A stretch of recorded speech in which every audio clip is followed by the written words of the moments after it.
A courtroom is a theatre where lives are rewritten. For Kendra Palmer, it was the stage for her execution. Her millionaire husband, Graham, a man who could buy influence as easily as he bought a new sports car, sat across from her. He wasn't just trying to divorce her. He was trying to erase her. And his ultimate weapon wasn't his high-powered lawyer or his endless fortune. It was the woman sitting behind him, his mistress, Bianca Reed, poised to take Kendra's place. The deck was stacked, the game was rigged, and Kendra was about to lose the only thing that mattered, her son. But in the cold, impartial world of family law, sometimes the most devastating weapon isn't a lie, but a single simple question.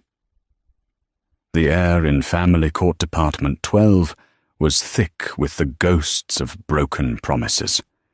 It was a sterile, impersonal room of polished mahogany and beige walls designed to leach the emotion out of human tragedy.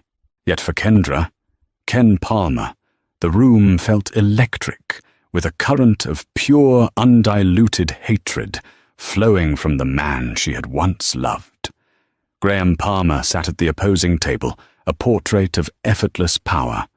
His suit was a custom-tailored Tom Ford, a whisper of charcoal grey that probably cost more than the car Ken now drove. His watch, a Patek Philippe, caught the fluorescent light as he gestured a subtle glint of obscene wealth. He wasn't just a man. He was an institution, the founder of Apex Equity Partners, a firm that devoured smaller companies with the casual rapacity of a shark. And now he was trying to devour her. His lawyer, Franklin Davies, was a perfect reflection of his client. Silver-haired, with a voice as smooth and cold as river stones, he exuded an aura of expensive, inevitable victory. They were a matched set. Power and its enabler. Behind them, in the first row of the gallery, sat Bianca Reed. Bianca was the living embodiment of Graham's betrayal. 26 years old, with hair the color of spun gold, and a figure honed by personal trainers, and a life of leisure, she was the upgrade Graham had chosen. She wore a cream-colored Chanel dress, the picture of serene elegance. She met Ken's gaze across the courtroom and offered a small, pitying smile. It was a calculated gesture designed to say, "Look at you. You've lost. I am the future." Ken felt a tremor run through her hands and clasped them tightly in her lap to still them. Her own attire felt like a costume of defeat, a simple navy blue dress, the best thing she owned that wasn't paid for by Graham's blood money and shoes she'd bought on sale years ago. Her lawyer, Anya Sharma, was a stark contrast to Davies. Young, sharp-eyed, and radiating a fierce intelligence, Anya worked for a firm that took on cases based on merit, not retainer size. She was Ken's only shield against the storm Graham was about to unleash. "All rise," the bailiff called out. Judge Helen Carmichael entered the room. She was a woman in her late 50s, with a stern, impassive face framed by short, sensible grey hair. She had a reputation for being meticulous fair and utterly immune to the theatrics of high-powered lawyers. Ken clung to that reputation like a life raft. Mr. Davies, the judge, said, her voice devoid of warmth. "You may begin." Davies rose, a symphony of controlled movement. "Thank you, Your Honor. We are here today to determine the sole legal and physical custody of one Leo Palmer, age 7. While a painful and difficult process, the evidence will unequivocally show that the best interests of the child, the North Star of this court, are served by granting custody to my client, Mr. Graham Palmer." He paced slowly, his voice a mesmerizing cadence.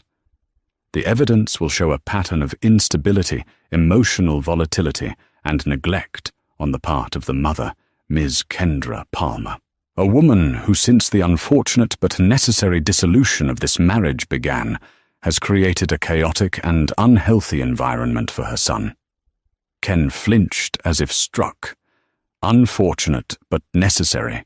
He made it sound like a corporate merger gone wrong, not a man shattering his family for a younger model. We will present evidence of Miss Palmer's erratic behavior. Davies continued, his voice dripping with faux sympathy. Her screaming fits her unpredictable moods. We will show that Mr. Palmer, on the other hand, can offer young Leo something his mother cannot: stability, a world-class education, a secure, structured home, a life free from the emotional turmoil that has sadly defined his mother's recent conduct.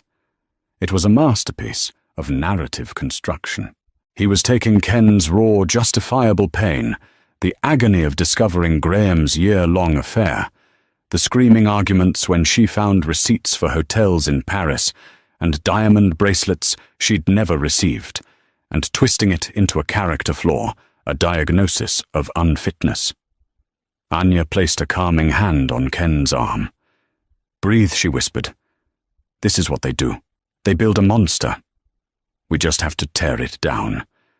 Davies gestured towards Bianca. "Furthermore, Mr. Palmer is now in a stable, loving relationship with Ms. Bianca Reed, a woman of impeccable character, who is ready and eager to provide a nurturing and supportive presence in Leo's life. A presence, we will argue, that has been sorely lacking. The audacity was breathtaking. He was presenting the adulteress as a maternal upgrade." Ken looked at Bianca again, who now wore an expression of solemn concern, as if she truly believed the lies being spun on her behalf. Ken's mind reeled back to the day her world imploded. It wasn't a dramatic confrontation. It was a quiet Tuesday. Graham was on a business trip to Geneva. Leo was at school. Ken was sorting through the laundry when Graham's gym bag fell from the top of the closet. A small velvet box tumbled out. Her heart had leaped for a foolish second, thinking it was a surprise for her. Inside was a delicate platinum necklace with a diamond bee. Her blood had run cold. A quick, frantic search of his study computer, a password she knew from years of shared life, Leomyson 18, and there it was. An entire universe of deceit. Emails, travel itineraries for 2 photos of Graham and Bianca on a yacht in Santorini, laughing, kissing, living a life he had kept hidden from her. The confrontation that followed was not a screaming fit. It was the primal roar of a woman whose life had been a lie. He hadn't denied it. He'd been almost bored by her discovery. "Don't be so dramatic, Kendra," he'd said, adjusting his tie. "These things happen. We just grew apart. I was going to tell you. That was Graham. He didn't just cheat. He gaslit. He didn't just lie. He rewrote history. Now, in this cold courtroom, he was doing it again.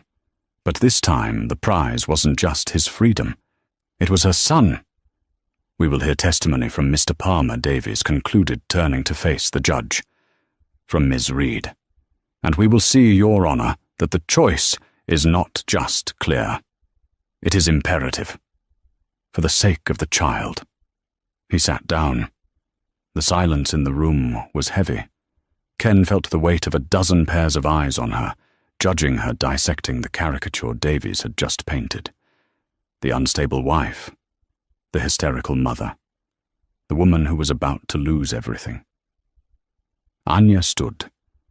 Her voice was a stark contrast to Davies's clear, direct and without flourish.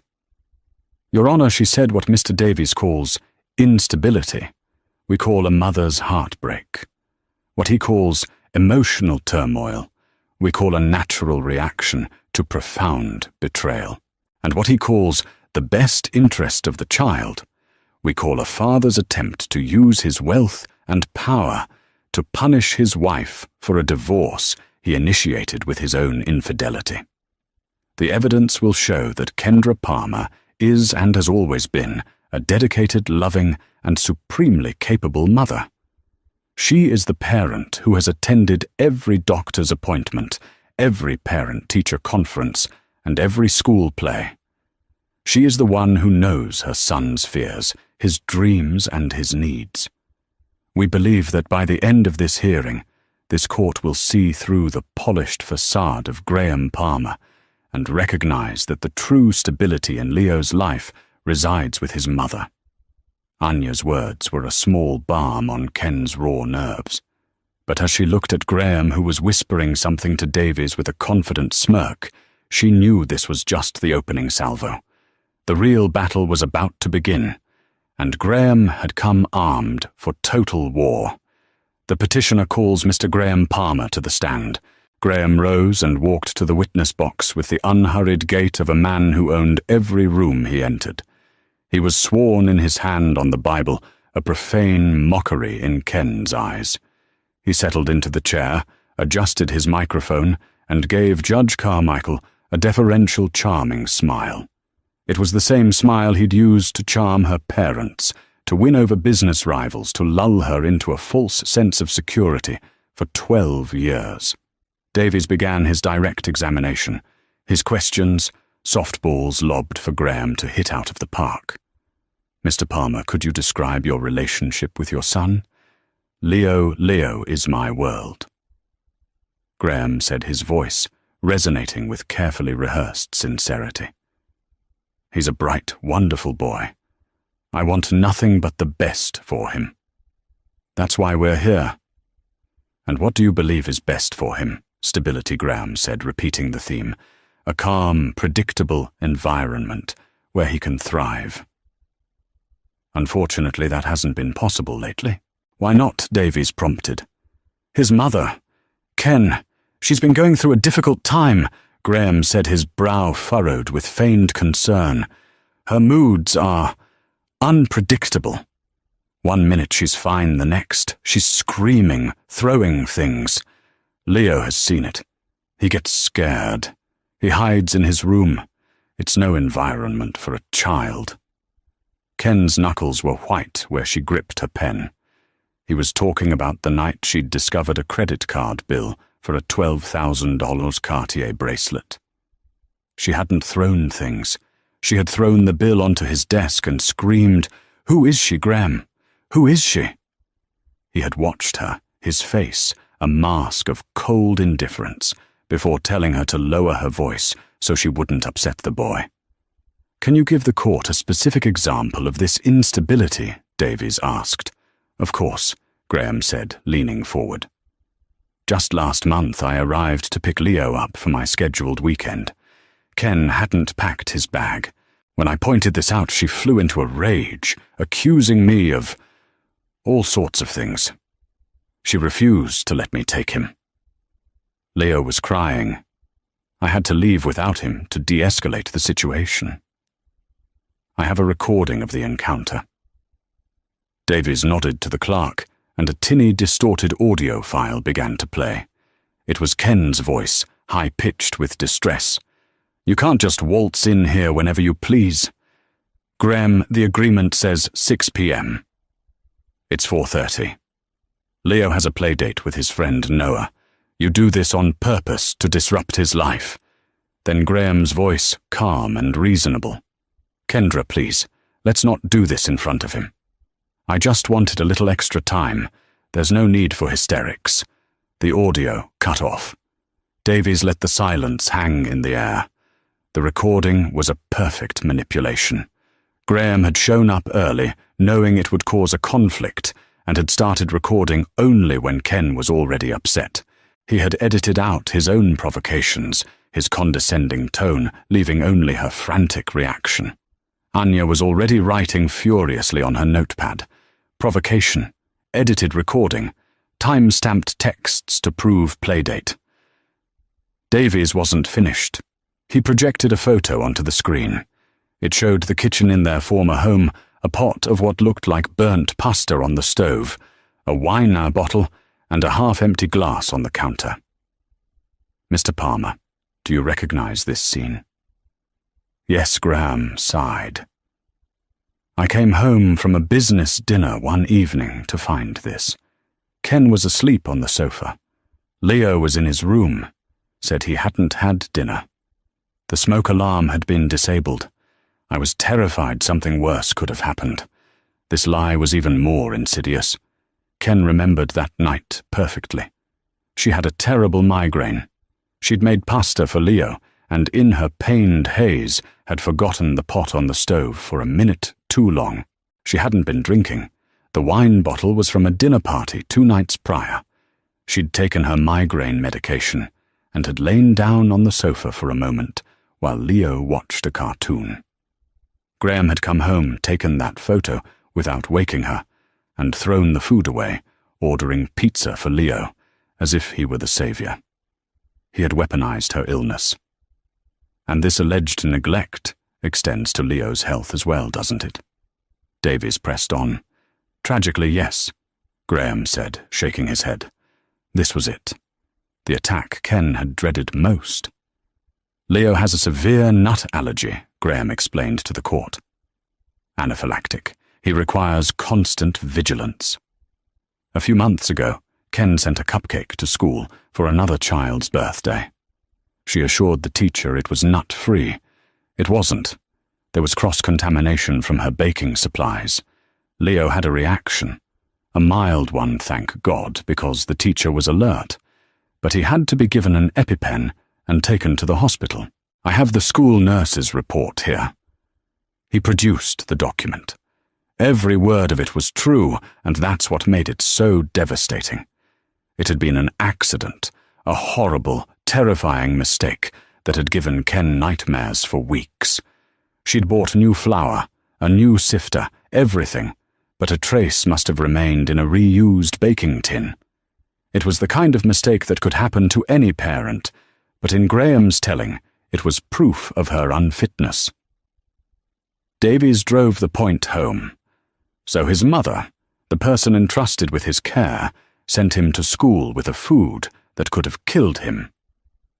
Yes, Graham said the single word an indictment. When it was Anya's turn to cross-examine, she approached the stand with a calm, measured pace. Mr. Palmer, she began, her voice even. You testified that you wished to provide Leo with stability. Is that correct? Absolutely. Is it stable for a child to have his father carry on a year-long affair behind his mother's back? Davies shot to his feet. Objection. Relevance.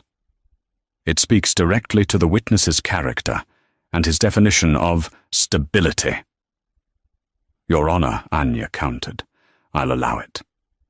Briefly, Judge Carmichael said, her eyes fixed on Graham. Graham's charming facade tightened. My personal life has no bearing on my ability to be a father.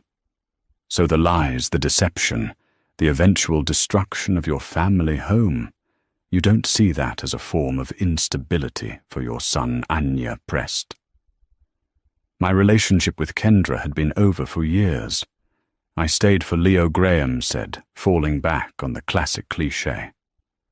The most stable thing I can do for him now is remove him from his mother's chaotic influence. Anya shifted gears. Let's talk about Leo's allergy. You presented the cupcake incident as evidence of neglect. It was Graham, stated flatly. Mr. Palmer, in the 7 years of Leo's life, how many allergic reactions has he had? I don't know the exact number. The number is 3, Mr. Palmer, Anya said, pulling out a file. The cupcake incident, 1 incident at a restaurant when he was 4, and 1 at a friend's birthday party when he was 5. Is that correct? That sounds about right. And who was with Leo on all 3 of those occasions, who administered the EpiPen, who rode in the ambulance with him, who sat by his hospital bed? Graham was silent. He shifted in his seat. Was it you, Mr. Palmer? Anya's voice was like ice. Were you at that restaurant, or were you on a golf trip to Pebble Beach? Were you at that birthday party? Or were you at a board meeting in New York? I have a demanding career. Graham snapped his composure, cracking. I provide for my family. Ken handled the day-to-day. Precisely, Anya said, turning to the judge.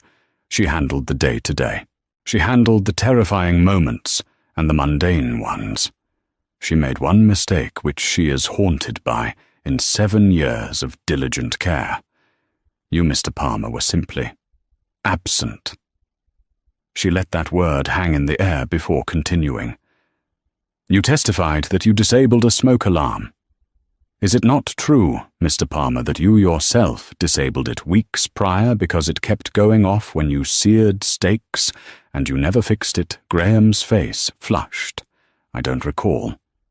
And the audio recording of your confrontation with Ms. Palmer, your phone records show that you placed a call to Mr. Davies exactly 3 minutes before you began that recording. Were you perhaps receiving instructions on how to provoke your wife and capture her reaction for this hearing? Objection, Davies yelled. Sustained, the judge said, but she made a note on her pad. The point had been made. Graham Palmer, the master manipulator, was being unmasked layer by layer, but Ken knew this was far from over. He had one more card to play, a beautiful blonde and utterly damning card. No further questions for this witness, Anya said. As Graham stepped down, he shot Ken a look of pure venom. It was a promise. The real attack was yet to come. The courtroom's atmosphere shifted when Franklin Davies called his next witness.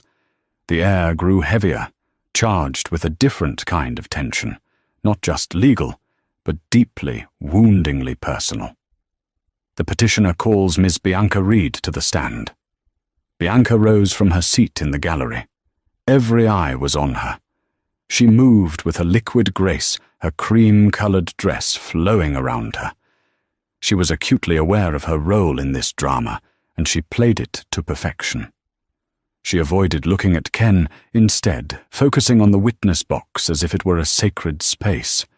As she took the oath, her voice was soft but clear, a gentle melody in the harsh, discordant opera of the courtroom. Ken felt a wave of nausea. This was the woman who had slept in her bed, who had used her shower, who had laughed with her husband in the home she had built.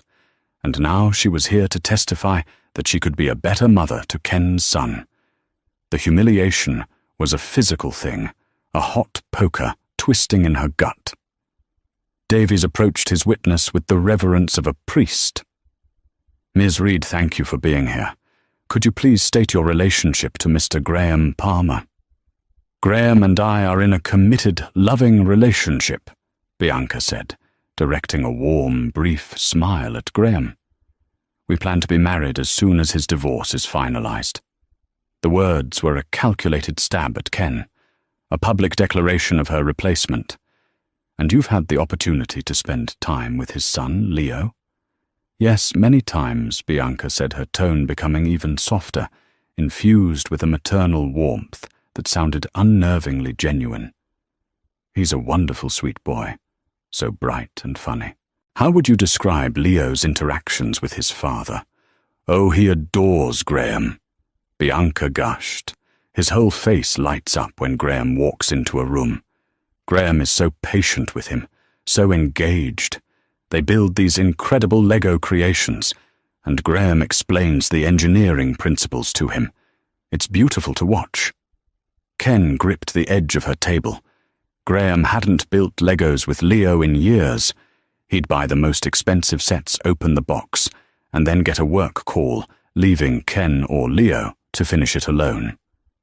The man Bianca was describing was a fantasy, a carefully constructed character for the court's benefit.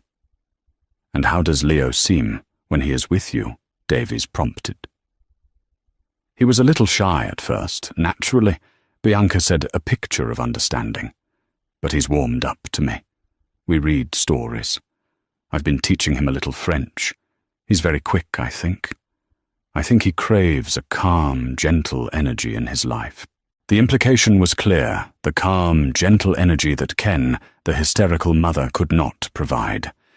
Ms. Reed, Mr. Palmer has testified that should he be granted custody, you would be taking on a significant caregiving role. Are you prepared for that responsibility? Completely, Bianca said, her voice firm with conviction. I want nothing more. To be a mother has always been my dream. I would dedicate myself entirely to Leo's well-being. We would have a home filled with peace, creativity, and learning. I've already been researching the best tutors, the best summer camps. Graham and I want to give him a world of security and opportunity. She was flawless, articulate, poised, and full of loving promises. To an outsider, to Judge Carmichael, she must have sounded like the ideal stepmother. Ken watched the judge's face, but it remained an unreadable mask of neutrality. "And you are aware of Leo's severe nut allergy?" Davies asked. "Yes, of course," Bianca said, her expression turning serious. "It's something Graham and I have discussed at length. His safety would be my absolute #1 priority. I've taken online courses in allergy management, and I've memorized the protocol for using an EpiPen. I would ensure our home is a completely safe, nut-free sanctuary. Every label would be checked, every meal prepared with the utmost care." It was the perfect answer. Textbook. Rehearsed. Ken could almost hear Graham coaching her, drilling the words into her head over a glass of expensive wine in their pristine, minimalist apartment. Davies smiled, satisfied. "Thank you, Miss Reed." No further questions. He returned to his seat, giving Graham a subtle, triumphant nod. They believed they had sealed the deal. They had presented the perfect alternative, the calm, wealthy, prepared new mother ready to step in where the old, broken one had failed. Now it was Anya's turn. She rose, her file in her hand, and approached the witness box.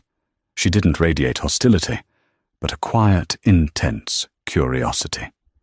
"Good morning, Miss Reed," Anya began. "You have a background in art history, is that correct?" "Yes. I have a master's degree from Sotheby's Institute," Bianca answered, a touch of pride in her voice. An impressive achievement.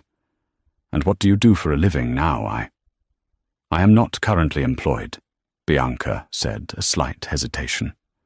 "I'm focusing on building a home with Graham.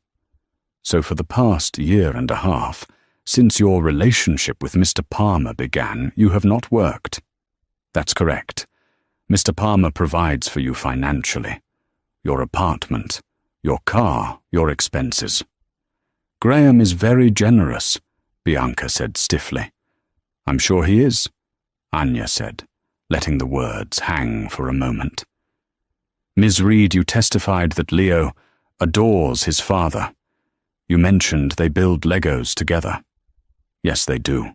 Are you familiar with the Lego Starry Night set? It's based on the Van Gogh painting. Given your art history background, it seems like something you'd appreciate." "It's a lovely set," Bianca agreed, looking slightly confused. "It is. Leo received it for his birthday last year. Did you and Graham build it with him?" I believe we were traveling then," Bianca hedged. "But Graham makes sure Leo has all the best things. So you didn't see my client, Kendra Palmer, spend 3 consecutive evenings on the floor with her son, patiently helping him sort through the 2-3-16 pieces, explaining how the artist's brushstrokes were being recreated in plastic bricks. Objection assumes facts, not in evidence," Davies said, sounding bored. "I'll rephrase," Anya said smoothly. "Let's move on. You mentioned reading with Leo. What's his favorite book series right now?" Bianca smiled, relieved to be on firmer ground. "He loves the Magic Tree House books. We're reading one about ancient Egypt. That's wonderful." "And who is his best friend at school?" Noah Bianca answered promptly. Another point for her. Graham had clearly prepped her with a cheat sheet of Leo's basic information. "Correct," Anya said. "And what is Noah's last name?" Bianca's smile faltered. I don't recall at the moment. It's Goldberg. His mother, Sarah. Goldberg is one of Miss Palmer's closest friends. Have you ever met her?" "No. Have you ever arranged a playdate for Leo and Noah? Number Kendra usually handles that." "I see." Anya paused, letting the silence magnify the admission. "Let's turn to the more serious matter of Leo's allergy. You said you've taken courses and memorized protocols. That's very responsible. I take it very seriously, Bianca affirmed, regaining her confidence. Good. So you know what anaphylaxis looks like, the difficulty breathing, the swelling, the hives. Yes, of course, and you know what to do. You call 911, you administer the epinephrine auto-injector. You stay with the child. Yes, exactly. But as any parent of a child with a severe allergy knows, Ms. Reed, the key is not just knowing how to react to a full-blown crisis. It's about recognizing the very first subtle signs of a reaction to prevent it from getting to that stage. It's about vigilance. I understand that Bianca said, her posture stiffening. So tell me, Anya, said, her voice dropping, slightly becoming more focused, more intimate. What are the specific ingredients in the sun butter that Leo prefers? The brand my client has to special order, because it's the only one manufactured in a dedicated nut-free facility that doesn't have the gritty texture he dislikes. Bianca blinked. I'm not sure of the brand name. But I would, of course, only buy products that are certified nut-free. Of course, Anya echoed, her tone flat. And when Leo eats something he's unsure about, he has a tell, a small, almost imperceptible habit he does with his tongue. A little tick. A parent who has watched him like a hawk for 7 years would know it instantly. Can you describe it for the court? Bianca was now staring at Anya like a deer in the headlights. Her carefully constructed facade was beginning to crack. I haven't noticed anything like that. Graham was leaning forward, whispering urgently to Davis. Ken held her breath. Anya was peeling back the layers, moving past the rehearsed script, and into the real, messy, detailed world of actually knowing a child. She was showing the court the vast, unbridgeable chasm between a textbook and a mother's heart. Anya took a step closer to the witness box. She wasn't finished yet. The trap was set. Now it was time for it to be sprung, but it wouldn't be Anya who would deliver the final blow. From the bench, Judge Carmichael leaned forward, her pen poised. She had been watching, listening, and had a question of her own. Judge Carmichael adjusted the small microphone in front of her. The quiet click silenced the rustling papers and whispered conferences in the courtroom. All attention snapped to the bench. The judge had a reputation for letting the lawyers run their course, intervening only when necessary. Her direct involvement signaled a turning point. She looked down at Bianca Reed, her expression as neutral as carved stone, but her eyes held a penetrating intensity. Ms. Reed, the judge, began, her voice calm and authoritative, cutting through the tension. I have just one question for you, and I'd like you to be very specific in your answer. Please do not generalize. Bianca sat up straighter, a nervous energy now radiating from her. She glanced at Graham, but he could offer no help. This was unscripted. You have testified at length, Judge Carmichael continued, about your preparedness to care for Leo, particularly in regards to his life-threatening allergy. You have described the catastrophic late-stage symptoms of anaphylaxis. I want to talk about the beginning. The judge paused, letting the weight of her preamble settle. Miss Reed, my question is this. Can you please describe in precise detail the appearance of the rash that manifests on Leo's skin during his initial, mild allergic reaction to accidental cross-contamination? I am not referring to the large, obvious hives of a major reaction. I am referring to the very first telltale sign a diligent primary caregiver watching closely would notice. The silence that followed was absolute. It was a silence so profound that Ken could hear the frantic thumping of her own heart. It was a brilliant question. It wasn't about love or wealth or promises. It was about knowledge, the kind of knowledge that cannot be memorized from a website or a pamphlet, the kind of knowledge that is earned through sleepless nights, through panicked examinations, under a nightlight, through the visceral, all-consuming terror and intimacy of motherhood. Bianca Reed froze. Her perfectly made-up face went blank. The color drained from her cheeks, leaving 2 spots of rosy blush standing out in stark relief. Her mind was clearly racing, searching the carefully curated files of information Graham had supplied her. The cheat sheet didn't cover this. "Well, Your Honor," she began, her voice a little too high, a little too thin. "It would be a rash. Redness on the skin, perhaps some small bumps, like hives. Be more specific." "Ms. Reed," the judge pressed her voice, unyielding, "where does it typically first appear? What is the texture? The color? The pattern?" Bianca's eyes darted around the room, a caged animal looking for an escape. I would assume around his mouth if he'd eaten something. And it would be red and blotchy. It was a guess, a good guess, but a guess nonetheless. It was the generic textbook answer of a stranger. Judge Carmichael held her gaze for a long moment, then made a note on her legal pad.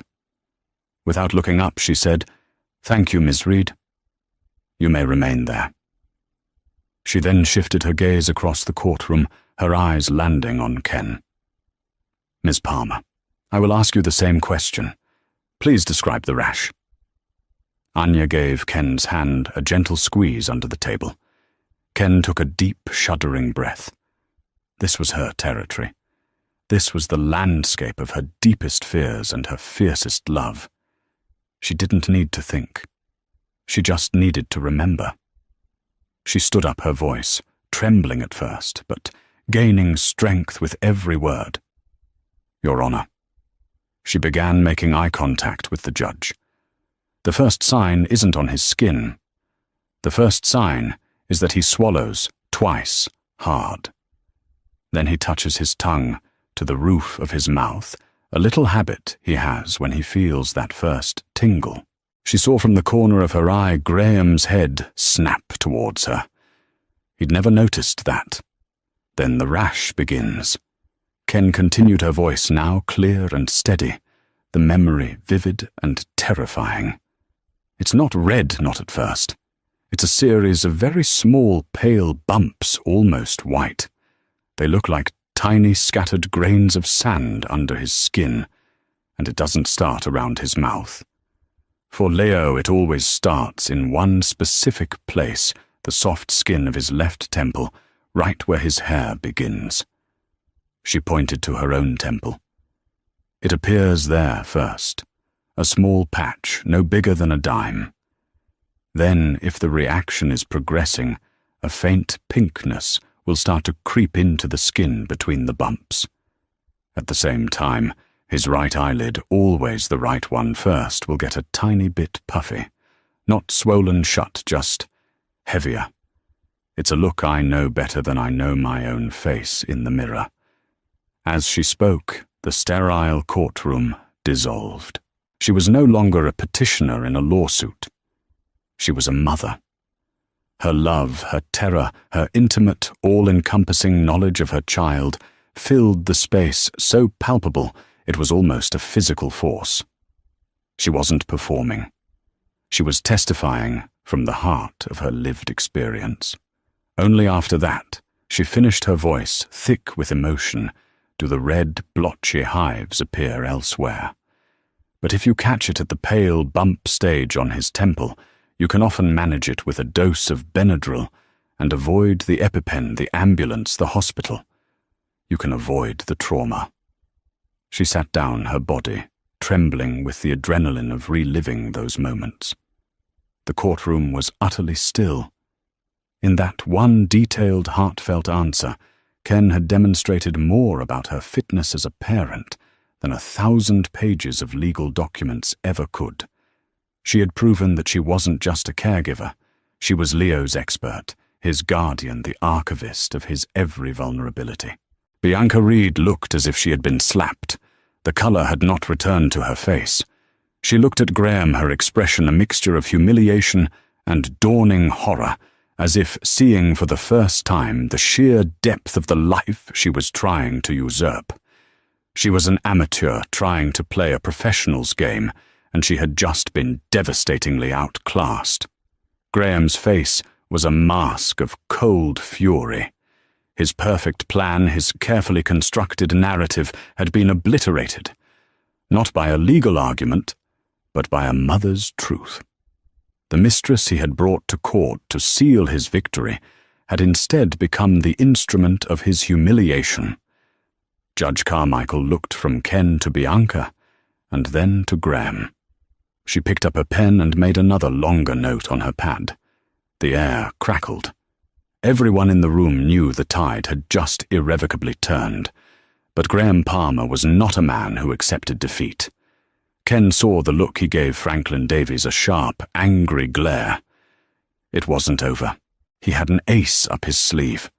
A final, cruel twist of the knife, designed not just to win but to utterly destroy her. The momentum in the courtroom had shifted so dramatically, it was almost a physical force. Anya Sharma sat beside Ken, a small, triumphant smile on her face. They had done it. They had exposed the hollowness of Graham's case. Ken allowed herself a fragile flicker of hope, the first she had felt in months. But the look on Graham's face snuffed it out like a candle in a gale. This wasn't the expression of a man who had lost. It was the expression of a man whose fury had just been ignited. He leaned over and spoke to Franklin Davies in a low, vicious hiss. Davies, who had looked momentarily shaken, straightened his tie, his professional composure snapping back into place. The shark had smelled blood, and it wasn't Graham's. "Your Honor," Davies said, rising to his feet with renewed purpose. While the petitioner acknowledges Ms. Palmer's detailed familiarity with her son's condition, the core issue of stability remains. And that, Your Honor, is not just emotional, it is financial. Judge Carmichael raised an eyebrow. "Get to the point, Mr. Davies. The petitioner would like to present one final piece of evidence, which we believe speaks volumes about Miss Palmer's character, her motivations, and her profound financial instability." He walked to the clerk and handed over a sheaf of documents. They were distributed to the judge and to Anya. Ken watched a cold dread creeping up her spine. What now? What other part of her life had Graham twisted into a weapon? Anya scanned the first page, and her face went rigid. She pushed the document in front of Ken. It was a bank statement from a private account at a small boutique bank Ken had never heard of, Sterling Trust and Fiduciary. The account was in her name, Kendra Marie Palmer, and according to the statement 2 months ago, just 1 week before she was served with divorce papers, a wire transfer for $250,000 had been moved into it from her and Graham's joint marital account. As the court can see, Davies announced, his voice booming with righteous indignation, "This is a statement for a secret bank account opened by Ms. Palmer. On May 17th of this year, she transferred $250,000 from the couple's joint funds into this private account. This was an act of deliberate, calculated financial deception. She was planning to leave, and she was looting the marital assets on her way out the door." The courtroom erupted in murmurs. Ken stared at the paper, her mind reeling. It was impossible. She hadn't done this. She wouldn't even know how. "This document is a forgery," Ken whispered, horrified. "It is a certified bank record, Your Honor," Davies said coolly. "We have also submitted the transfer authorization form." A copy was passed to them. There at the bottom of the form was her signature. Or what looked exactly like her signature. It was perfect. "This is the action of a gold digger, not a victim," Davies pressed on his voice, dripping with contempt.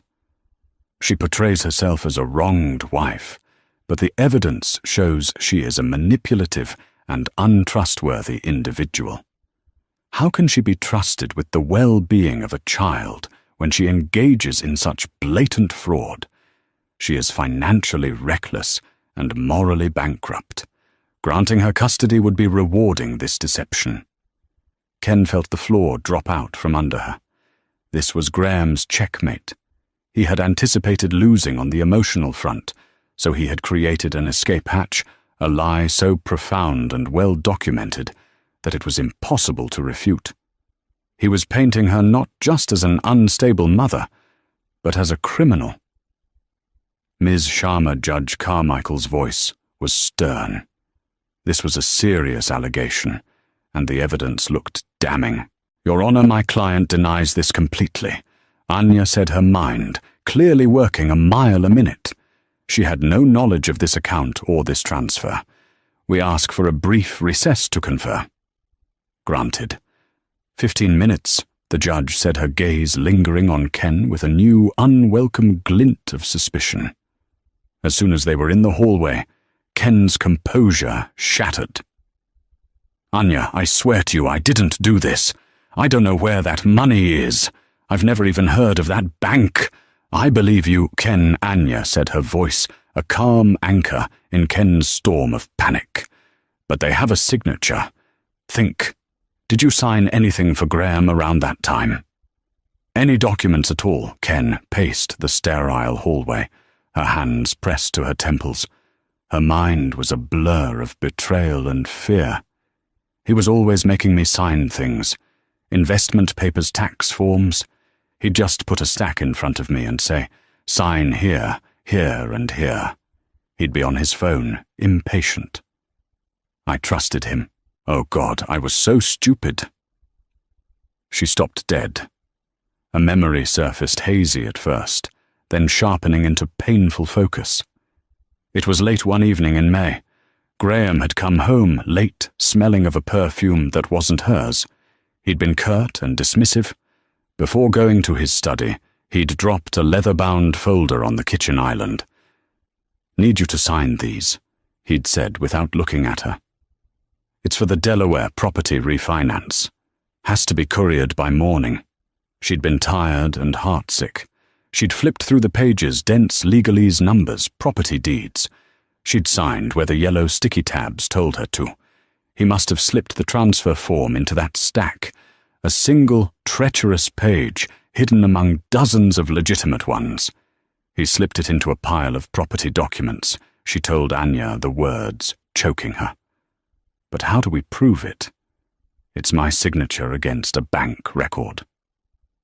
They were trapped. Graham's lie was perfect. He had used her trust her own hand to condemn her. She was going to lose Leo, and she would be branded a thief in the process. As Ken leaned against the wall, utterly defeated, Anya's phone buzzed with an incoming text from an unknown number. Anya glanced at it, her brow furrowing. The text read, I need to talk to you. About Graham. It's important. BR. Anya's eyes widened. BR. Bianca Reed. What is it? Ken asked, seeing the look on her lawyer's face. It's Bianca. Anya said, a note of disbelief in her voice. She wants to talk. Now. Anya quickly typed a reply, directing her to a small, empty conference room at the end of the hall. A minute later, Bianca slipped into the room, looking pale and shaken.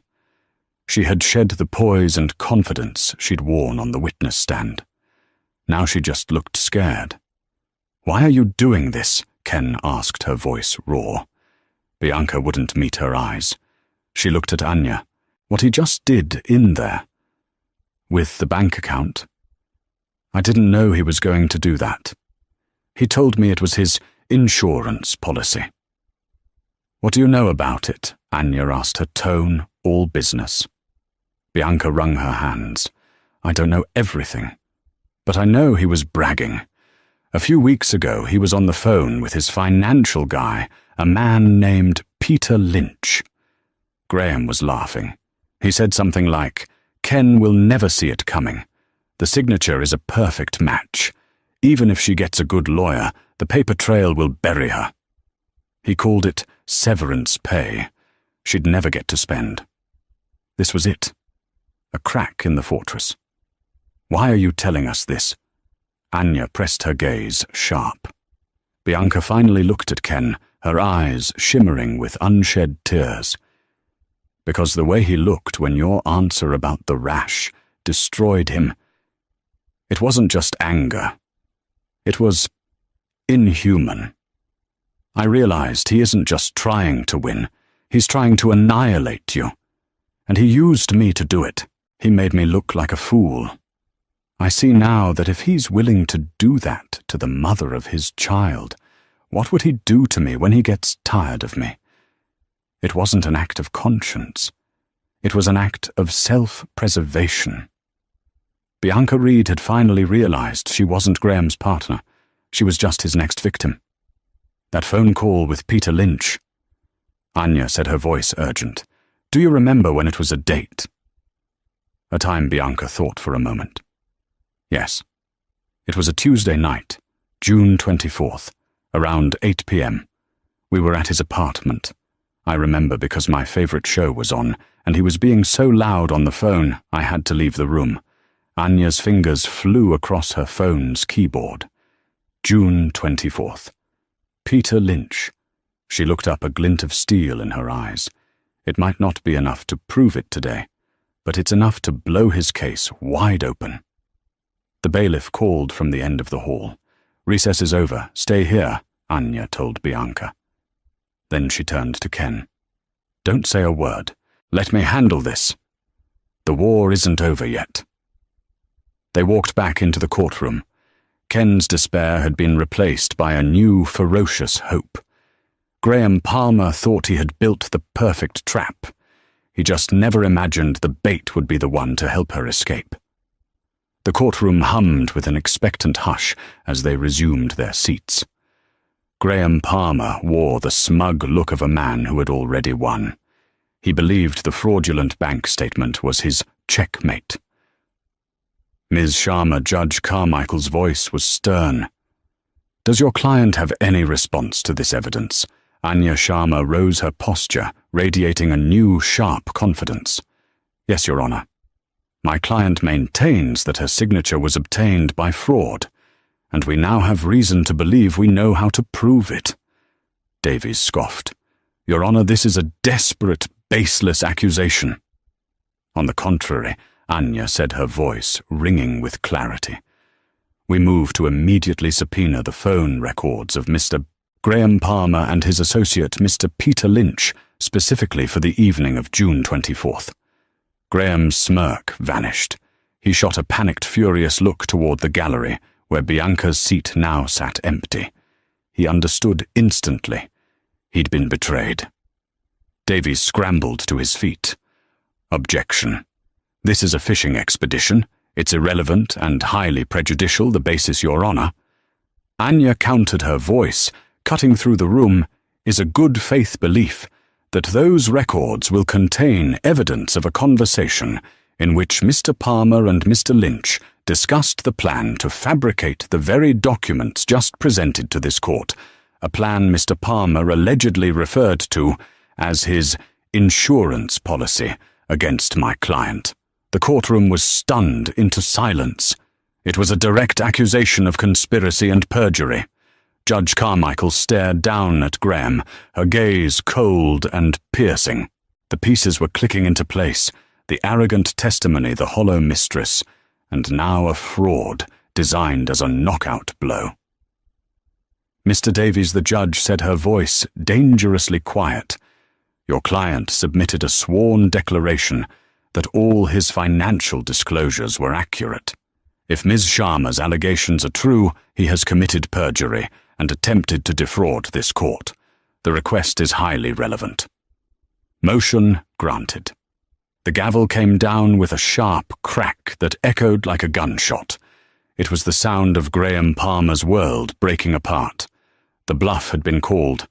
Davies, seeing the ruin before them, turned to the bench, his voice strained. Your Honor, may we request a meeting in chambers? A very wise request, Judge Carmichael said. The meeting was not a negotiation. It was a surrender. faced with the certainty of incriminating phone records and the testimony of a scorned mistress, Graham's case had evaporated. An hour later, they returned to the courtroom. Judge Carmichael took her seat, her face a thundercloud. A settlement has been reached. Mr. Palmer has withdrawn his petition for sole custody. She paused and looked directly at Graham, who sat rigidly staring at nothing. "Let me be clear," the judge said, her voice resonating with cold fury. "This court is appalled by the petitioner's conduct. He attempted to manipulate the legal system to slander the mother of his child, and to win through fraud what he could not win on merit.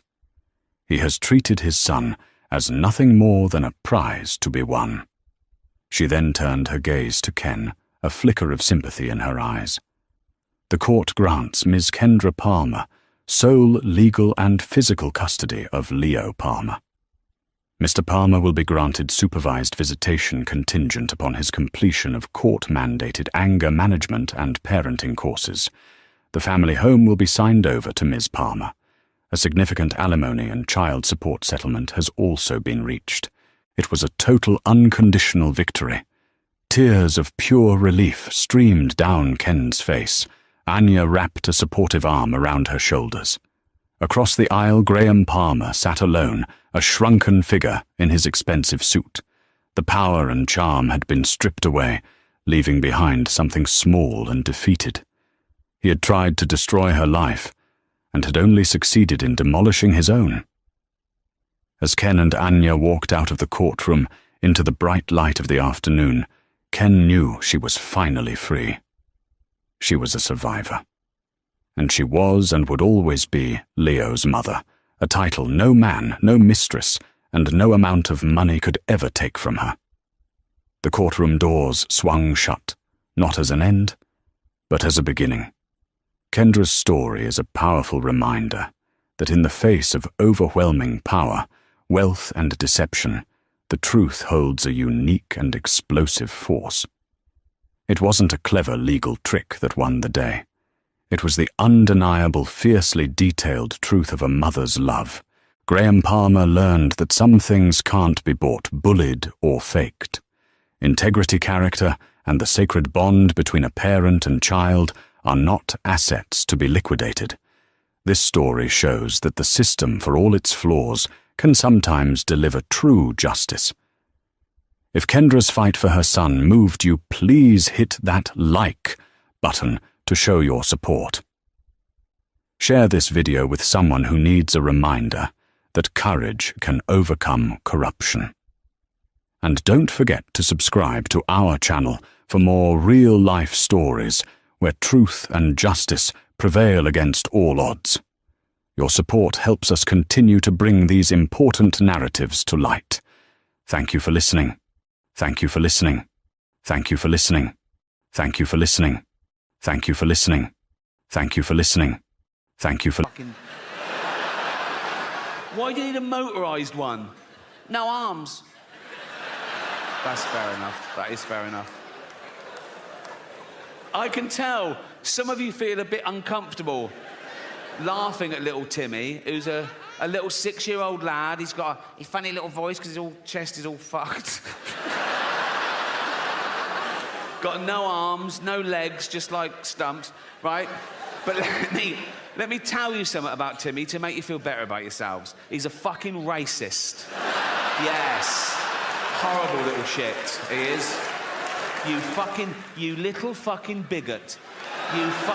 You disgusting little fucking racist, you racist scum, you filthy little fucking, you fascist, you fucking, you disgust me.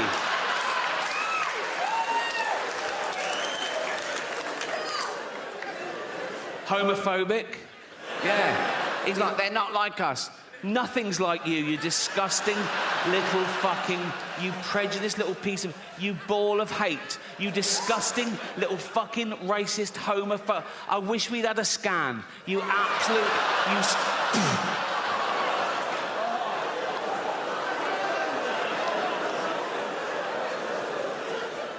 misogynist. If he could, he'd rape. There's There's your little Timmy.